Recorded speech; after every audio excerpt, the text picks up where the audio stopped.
Okay, chapter 8, solving quadratics.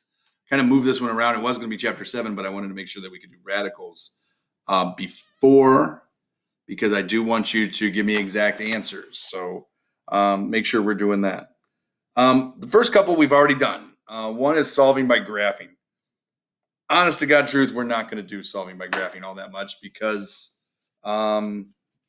it's inexact. All you can really give me is a decimal answer. So I really, this won't be a big part of the test or anything like that, but I do want to show it. You know what? In fact, I'm even going to show it on Desmos. So, I mean, really all you do is type in the equation. Plus 10x equals 8. That's this equation. And I just see the two places where we're crossing the x-axis. Some people call them the roots. They're the solutions. They're the zeros. There's a bunch of names for them. But that's your answer. So that's your two values for x where we're crossing the x. That was easy, and it's really not. I was very unimpressive the way I did that. You can also do it on the TI-84. You just have to do what we did, where we set up the boundaries and ask for the zero. And you also would have had to make that equation like a y equals equation. So if you're in class and you're doing that, that's fine. Go ahead and show me that. But like I said, I'm not really worried about that because that's pretty easy, and you can rip out those pretty easy. Factoring, though, is one that we will definitely use. In fact, I would say most people, the first place they go when it's time to solve quadratic is by factoring. By the way, we're going to have about 5 methods to do these. Really 4 with a wrinkle, 5. But I hope that you were good enough at factoring and your factoring skills are good, that you can just look at this and say, okay, this factors to x. Let's see, it's 7 and 4, so x plus 7, x minus 4 equals 0. That's how this one factors. So we use what's called the zero product property. So x plus 7 equals 0, so x equals negative 7. That's one answer. X minus 4 equals 0, x equals 4. At this level, I would really not even expect you to write it out like that, but I'm just showing you what the zero product property is and how we can use it. Let's do another one. Over here, we have to set it equal to 0 first. So we get 7x squared plus 31x plus 12 equals 0. I'm going to do the slip and slide. So x squared plus 31x plus 84 equals 0. 84. So let's see. There's 1 times 84. Nope. 2 times 42. No. 3 goes into there. 3 is going to be 28. There it is. So we're going to say that's going to be x plus 3, x plus 28 equals 0. Divide both of these by 7. We get 7x plus 3 and x plus 4. So our two answers are going to be x equals negative 3/7 and x equals negative 4. That's our two answers. Okay? Just following through those. We've done factoring before, but it's really all about being able to factor trinomials well, or I guess binomials or 4-term. We're going to use this for 4 terms too, at least to get one of the roots. Yeah, and that's about it. All right. So those two, I think you should know pretty well. Let's go on to the next one. Now, this is the next one will lead us into the fourth one. So this is the third one leading us into the fourth one. We're going to just call it the square root property. If you get this, you might say move the 81 over, say x squared minus 81, and factor that. You could if you loved factoring. But the other thing we can do on this side is say, okay, I can take the square root of both sides. X equals 9, but you have to remember the plus or minus on these. Quadratics are funny too. Keep in mind that when you need to check your solutions, that'll come up. Same thing over here.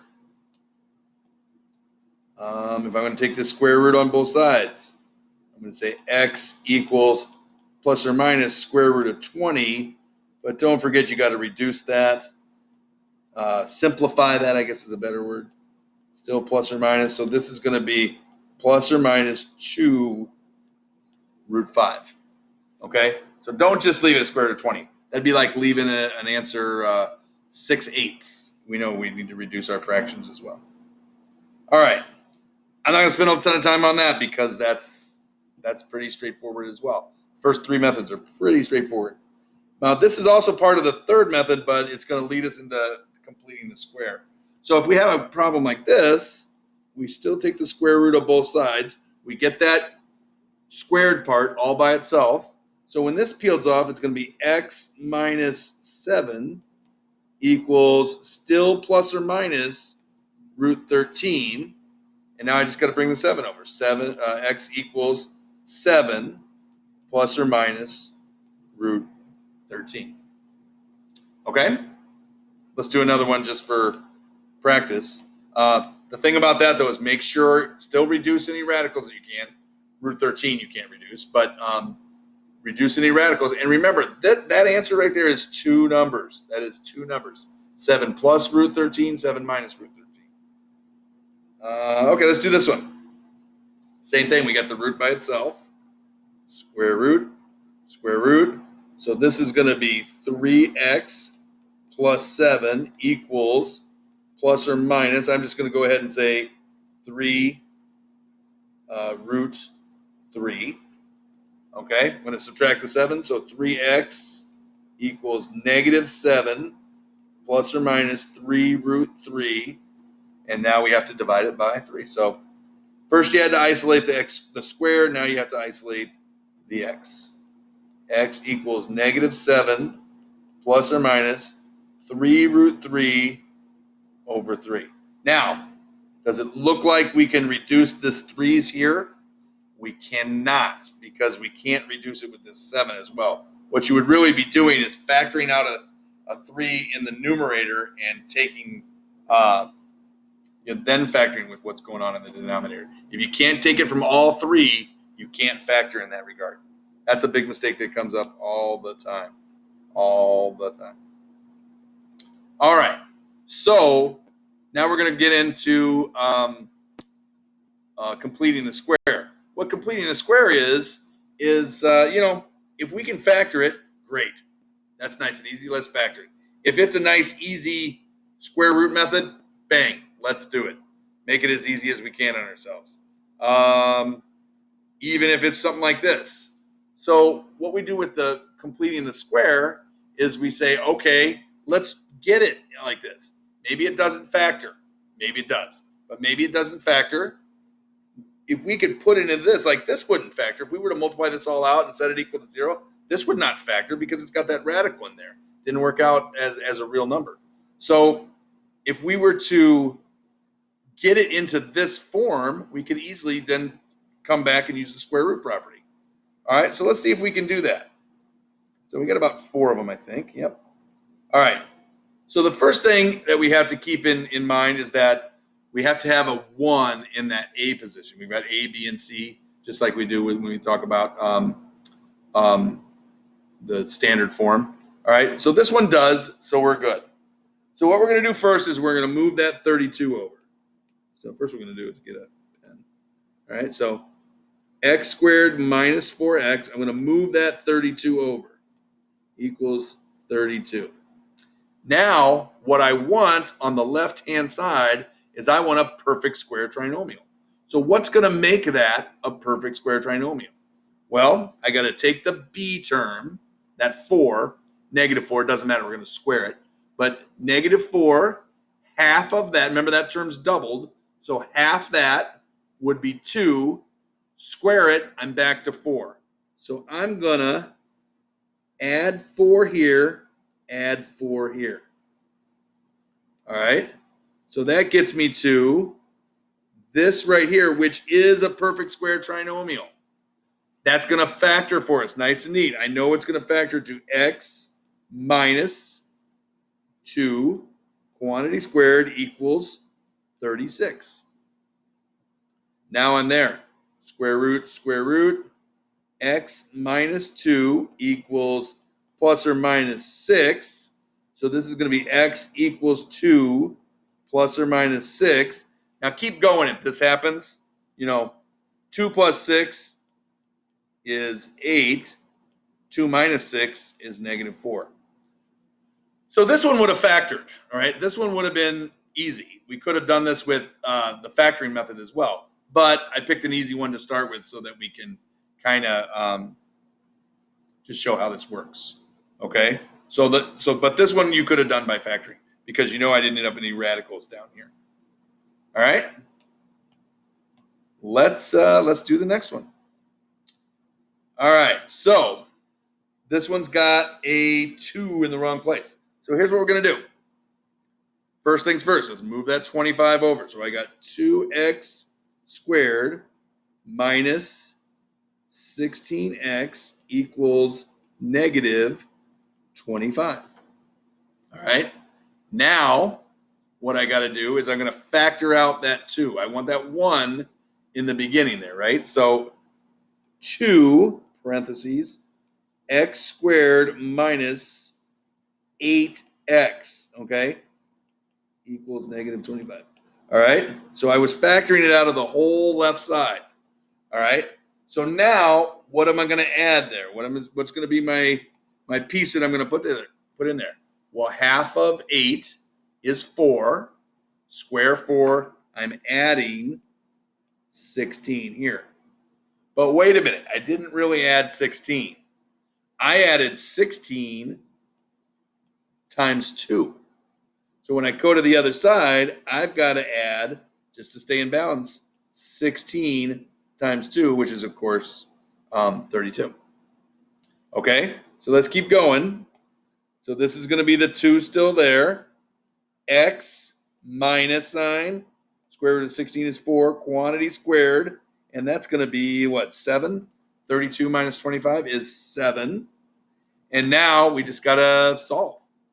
All right, so we're going to say, okay, we got to divide. We got to get that 2 out of there. So this is going to be x minus 4 squared equals 7 over 2. This is a little tougher than I thought it was going to be. I didn't mean for it to get this rough so fast. Anyway, so this is going to be x minus 4 equals plus or minus square root of 7 over square root of 2. We'll rationalize that in a second. So that means x equals 4 plus or minus, tell you what, we'll rationalize it right now, square root of 14 over 2. That answer's fine. You could also put it together and say, common denominator of 2, 8 plus or minus square root of 14 all over 2. Okay?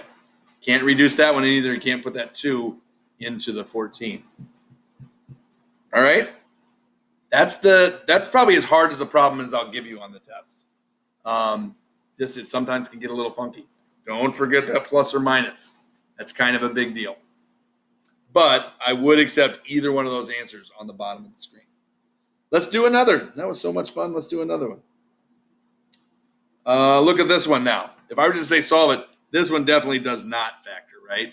X squared plus 8x plus 11, that doesn't factor. The only way to multiply to 11 is 1 and 11. All right, so x squared plus 8x equals negative 11. I'm going to add 16 again, plus 16.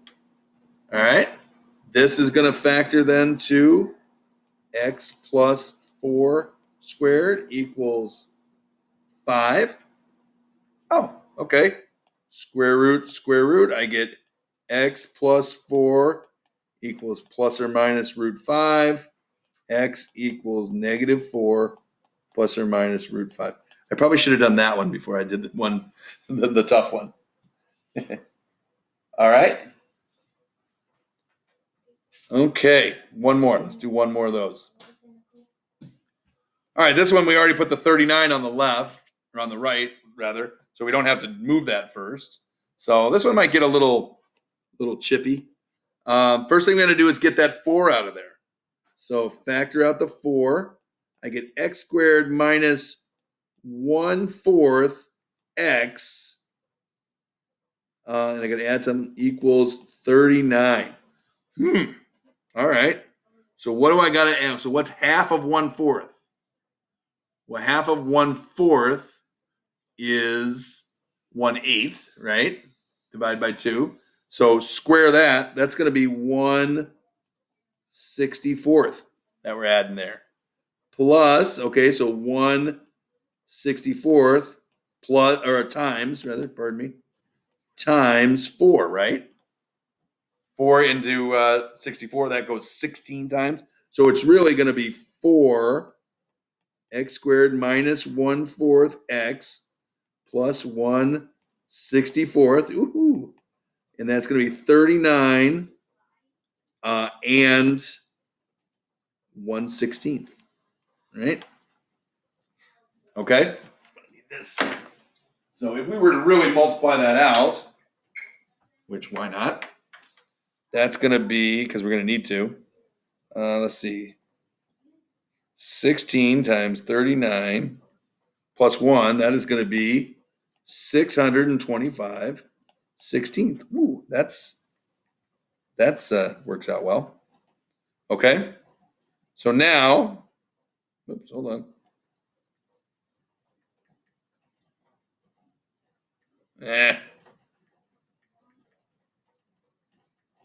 All right. So now when we factor on this side, 4 is still there. And that's going to be x minus square root of this. So 1/8. I made them all minus. I shouldn't have done that. All right. Now I'm going to divide by 4. Divide by 4. Ooh, that gets me back up to 64, but that's okay. So divide by 4. Divide by 4. That gives me x minus 1/8 squared equals 625 64ths. All right. Square root.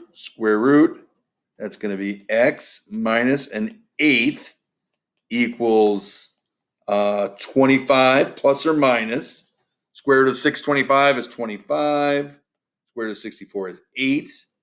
So that's going to be x equals 1/8 plus or minus 25/8, which is going to be x equals 26/8 or 13.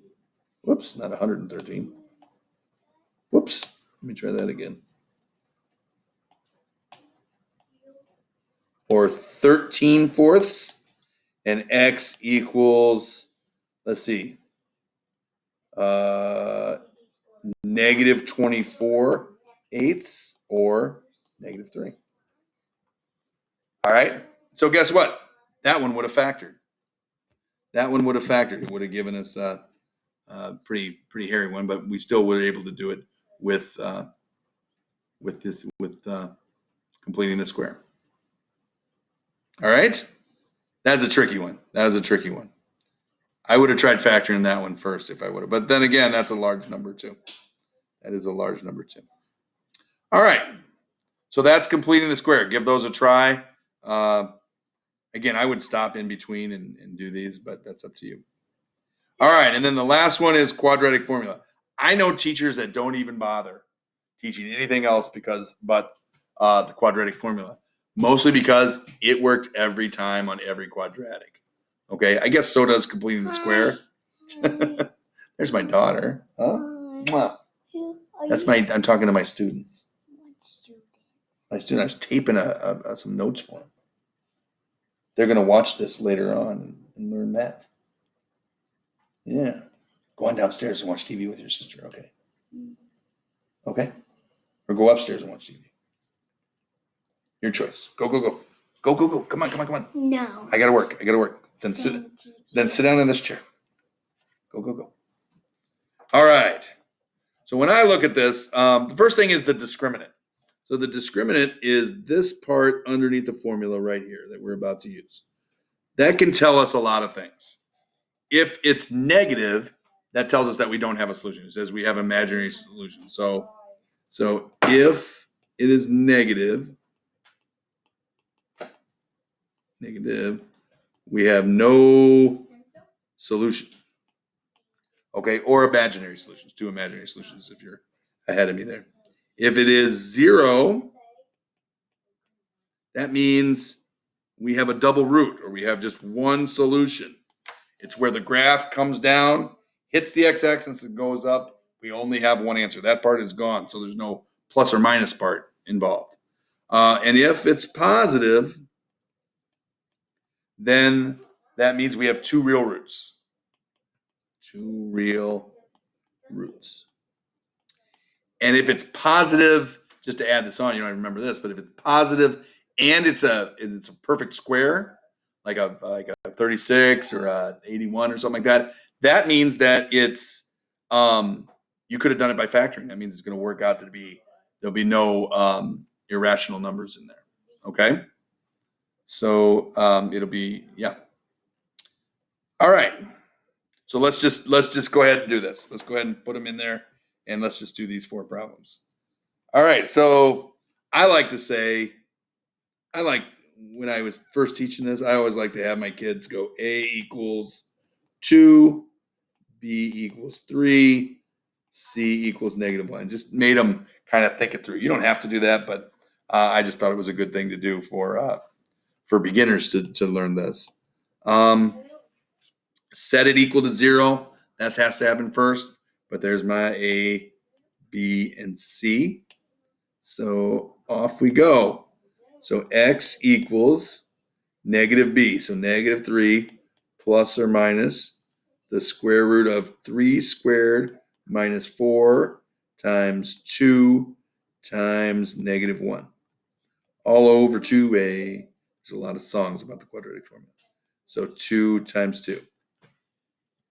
So what I like to do is I like to do the discriminant part first. So I just kind of come off to the side and say, okay, that's 9 minus sign, so that's plus 4 times 2 times 1 is 8. Hey, that's going to be 17. That's my discriminant. Hey, I should get 2 roots, and that's not a perfect square, so I'm going to still have a radical involved in this. All right, -3 plus or minus the square root of 17 all over 4. Done. There's nothing else I can do. There's no perfect squares in 17 that I can reduce. The 3, the 4, it's all good. All right. Let's do another one. Let's go down here and do another one. I kind of went the wrong way the other time, didn't I? All right. So first you got to set it equal to 0. So this is actually x squared minus 2x minus 4 equals 0. So A equals 1, B equals -2, C equals -4. Ooh. So here we go. X equals -b. So it's going to be like the opposite of -2. So that's going to be positive, but plus or minus the square root of, here comes our discriminant, -2 squared. Be careful with that, especially if you're the kind of person who puts the discriminant in your calculator to get the right answer. If you don't put parentheses around that -2, it's going to give you the wrong answer. If you go -2 squared, stop. I'm working. Okay, that's not going to work. So 4 times 1 times -4. All right, all over 2 times 1. So again, I like to do the discriminant part. So that looks like 4 minus plus 16. So that looks like 20. All right, minus gives me a plus. We squared that other negative. So this is 2 plus or minus the square root of 20 all over 2. There's a lot of reducing that we need to do. 20, of course, is square root of 4 times square root of 5. So that's going to be 2 plus or minus 2 square root of 5 all over 2. Well, because there's a 2 here, all 3, it's really what you're doing is this. What you're really doing is saying 2 times 1 plus or minus square root of 5 all over 2. That's really what's happening. But you can just kind of, these are going to cancel. But if you can just in your mind say all 3 of those are good so I can stop, that's fine too. So our answer is 1 plus or minus root 5. That's our final answer because the 2 got canceled away.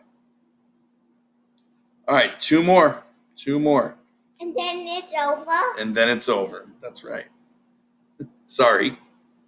I'm not too sorry, actually. All right, so now. Hey, you changed the color. Now, okay, so we got to do this again. We got to set it equal to 0.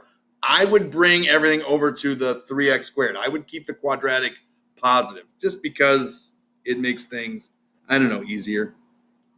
So 3x squared minus 26x plus 2. So I got x equals 26, negative 26, plus or minus the square root of 26 squared. I bet that's a big number. Minus 4 times 3 times 2 all over 2 times 3. All right, so that means, okay, let's do the part in parentheses or underneath the radical, the discriminant. So that looks like 26 times 26 is 676 minus 24. That looks like the square root of 652. That's what's going to be in there. 26 times 26. Yeah, okay. All right, so that's going to be 26 plus or minus the square root of 652 all over 6. Now, 652. What are some numbers that go into 652? I know 652. I know we can divide it by 4. So that's 163. So this would be square root of 4, square root of 163. I'm not sure if anything else goes into 163. Did I leave it on here? No, I didn't leave it on there. I think I'm going to stop there. I think that's it. I don't think anything else does. All right, so that's going to give us 26 plus or minus 2 square root of 163 all over 6. Now, here's the deal. I got a factor of 2 in all 3 of those. So that means I can take out a 2. 13 plus or minus 1 root 163 all over 3. Or you can look at it like this. Like I factored out a 2, 26 plus or minus root 163 all over 6. So between here, that's what gets me back to here. Either way it works. All right, one more, and this comes up in your homework a little bit, so I wanted to point it out. This one you could do. You could do as A is 1, B is 1/3, and then bring it over. But what the book suggests, and I agree, let's multiply through by 6. Okay? So this is going to be 6x squared plus 2x equals 1. Now I got 6x squared plus 2x minus 1 equals 0. Would you rather use 6, 2, and 1, or would you rather use 1, 1/3, and 1 and negative 1/6? Right? Sounds a lot easier to me to use multiply through and clear those. So here we go. X equals negative 2 plus or minus the square root of 2 squared minus 4 times 6 times negative 1 all over 2 times 6. All right, what's underneath there? That looks like 4 minus minus, so 4 plus 24 looks like 28. So negative 2 plus or minus root 28 all over 12. There's a 4 in 28, so that's going to be negative 2 plus or minus 2 root 7 all over 12. And I've got boom, boom, boom. I can factor out a 2. So that's going to give me negative 1 plus or minus 1 root 7. You don't really need to write the 1 all over 6. And that one's done. I'm all done. Then boom. Then boom, we're all done. Okay. For some of you, that's the last chapter. For some of you, we're gonna maybe do some independent stuff and work on it. But check that homework, and we'll take it from there. Then you approve.